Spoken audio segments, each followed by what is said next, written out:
नमस्कार। आज हम छठी कक्षा की हिंदी की पाठ्यपुस्तक मल्हार के पाठ 7 जलाते चलो कविता के बारे में पढ़ेंगे व समझेंगे। आपसे निवेदन है कि आप वीडियो को पूरा देखें। यदि वीडियो अच्छा लगे तो वीडियो को लाइक और चैनल को सब्सक्राइब करें।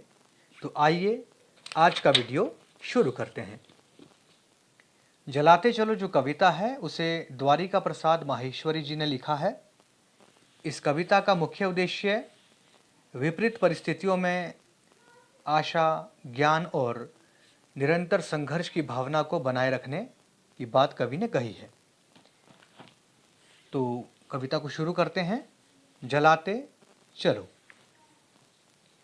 जलाते चलो ये दिए स्नेह भर भर, कभी तो धरा का अंधेरा मिटेगा। पहले हम इस पहले पद्यांश के शब्दार्थ जान लेते हैं। स्नेह का अर्थ होता है प्रेम, धरा का अर्थ होता है धरती, अंधेरे का अर्थ होता है अंधकार। अब हम इस पद्यांश के अर्थ को समझते हैं। जलाते चलो ये दिए स्नेह भर भर।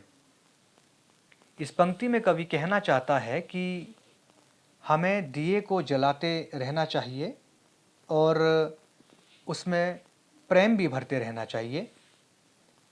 कभी तो धरा का अंधेरा मिटेगा।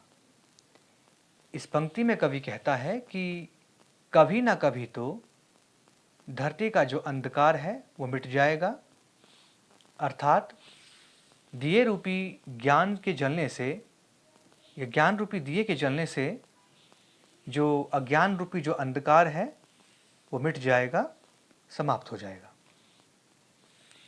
दूसरा पद्यांश। भले शक्ति विज्ञान में है निहित वह, कि जिससे अमावस बने पूर्णिमासी, मगर विश्व पर आज क्यों दिवस ही में घिरी आ रही है अमावस निशासी। अब हम इसके शब्दार्थ समझते हैं। दिवस का अर्थ होता है दिन, निशा का अर्थ होता है रात, निहित का अर्थ होता है समाहित या छिपा हुआ, विश्व का अर्थ होता है संसार। अब हम इस पद्यांश के अर्थ को समझते हैं। भले शक्ति विज्ञान में है निहित वह, कि जिससे अमावस बने पूर्णिमासी। इन पंक्तियों में कवि कहता है कि भले ही विज्ञान में इतनी शक्ति छिपी है कि वह अमावस्या की रात को पूर्णिमा की रात में बदल दे,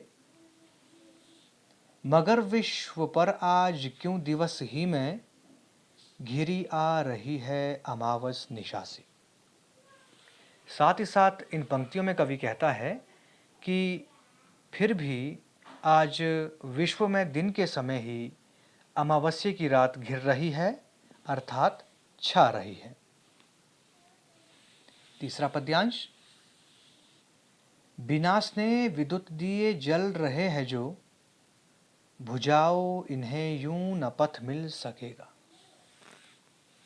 इसमें स्नेह का अर्थ है प्रेम, विद्युत का अर्थ है बिजली, पथ का अर्थ है रास्ता। तो इस पद्यांश का जो अर्थ है वो इस प्रकार से है। बिना स्नेह विद्युत दिए जल रहे हैं जो, बुझाओ इन्हें यूं न पथ मिल सकेगा। इन पंक्तियों में कवि कहता है कि बिना प्रेम के जो बिजली के दीपक या बल्ब जल रहे हैं उन्हें बुझा दो, क्योंकि इस तरह से रास्ता नहीं मिल सकेगा। चौथा पद्यांश। जलादीप पहला तुम्ही ने तिमिर की, चुनौती प्रथम बार स्वीकार की थी, तिमिर की सरित पार करने तुम्ही ने, बना दीप की नाव तैयार की थी। अब इसके शब्दार्थ के बारे में जान लेते हैं। दीप का अर्थ होता है दीपक, तिमिर का अर्थ होता है अंधकार, प्रथम का अर्थ है पहला, तिमिर की सरित का अर्थ है अंधकार की नदी। अब हम इस पद्यांश के अर्थ को समझते हैं। जलादीप पहला तुम्ही ने तिमिर की, चुनौती प्रथम बार स्वीकार की थी। इन दो पंक्तियों के अर्थ को समझते हैं। कवि इन पंक्तियों के माध्यम से कहना चाहता है कि तुमने पहला दीपक जलाकर अंधकार की चुनौती को पहली बार स्वीकार किया था। अगली पंक्तियां, तिमिर की सरित पार करने तुम्ही ने, बना दीप की नाव तैयार की थी। इन पंक्तियों में कवि कहता है कि अंधकार की नदी को पार करने के लिए तुमने दिए की नाव को भी तैयार किया था।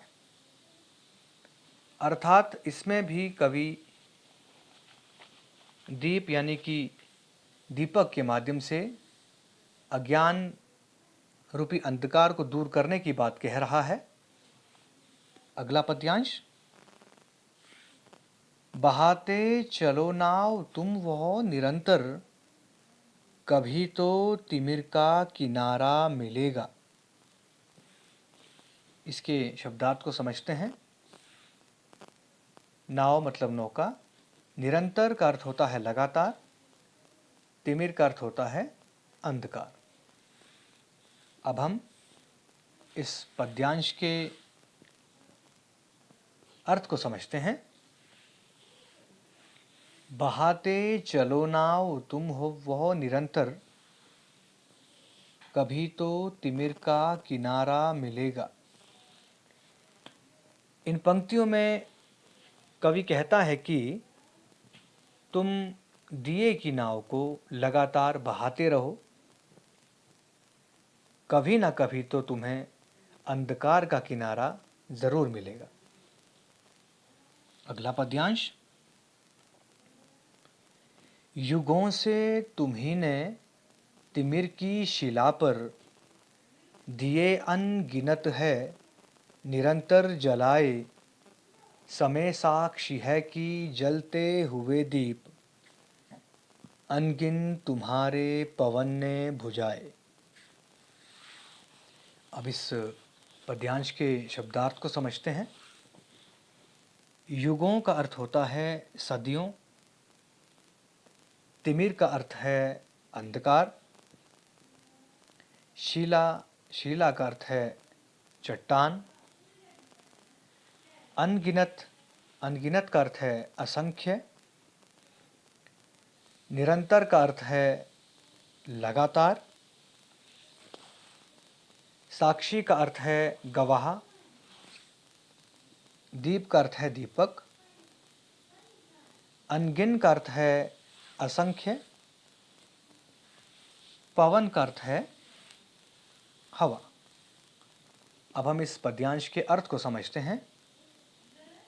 युगों से तुम्ही ने तिमिर की शिला पर, दिए अनगिनत है निरंतर जलाए। इस पंक्ति के माध्यम से कवि कहता है कि तुमने सदियों से अंधकार की चट्टान पर लगातार असंख्य दिए जलाए हैं। समय साक्षी है कि जलते हुए दीप, अनगिन तुम्हारे पवन ने बुझाए। इन पंक्तियों के माध्यम से कवि कहता है कि समय इसका गवाह है कि जलते हुए जो असंख्य दीपक है उनको हवाओं ने बुझा दिया है। इस पद्यांश में हमें विरोधाभास जो अलंकार है वो भी देखने को मिलता है। साथ ही साथ अब तक हमने जो 6 पद्यांश पढ़े हैं इसमें हमने दीपक के जलने से जो अंधकार रूपी जो अज्ञान है उसको दूर करने की जो बात कवि ने कही है, और साथ ही साथ जलाते चलो इस कविता में निरंतर प्रयत्न का संदेश, ज्ञान और साहस की भावना, स्नेह और अपनापन की भावना, साथ ही साथ कठिनाइयों या कठिनाई परिस्थिति में अडिग रहने की भावना को उजागर किया है। अगला पद्यांश इस प्रकार से है। मगर भुज स्वयं ज्योति जो दे गए वे, उसी से तिमिर को उजाला मिलेगा। इसमें स्वयं का अर्थ है खुद,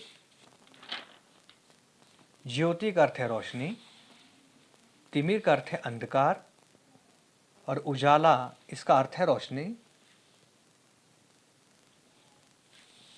पद्यांश का अर्थ है मगर भुज स्वयं ज्योति जो दे गए वे, उसी से तिमिर को उजाला मिलेगा। इन पंक्तियों में कवि कहता है कि जो दिए खुद बुझ गए और रोशनी दे गए, उसी से अंधकार को रोशनी मिलेगी या प्राप्त होगी।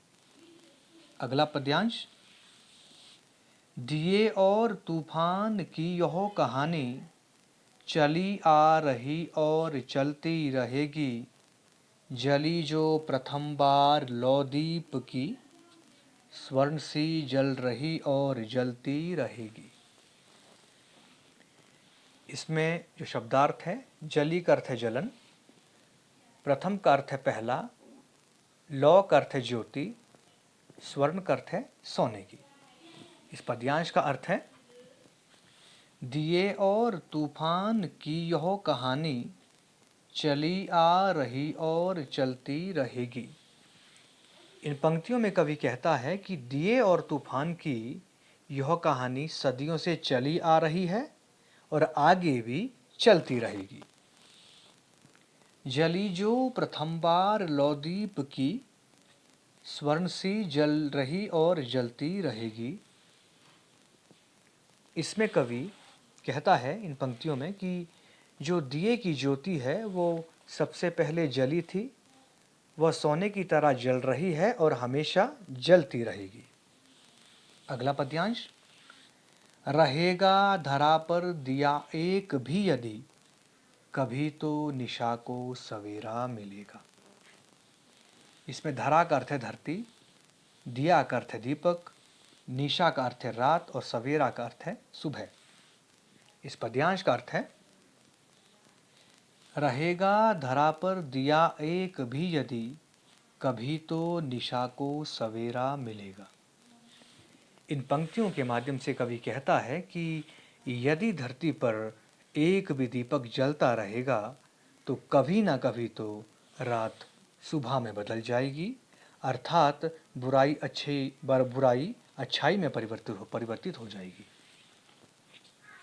तो ये थी द्वारिका प्रसाद माहेश्वरी द्वारा रचित कविता जलाते चलो।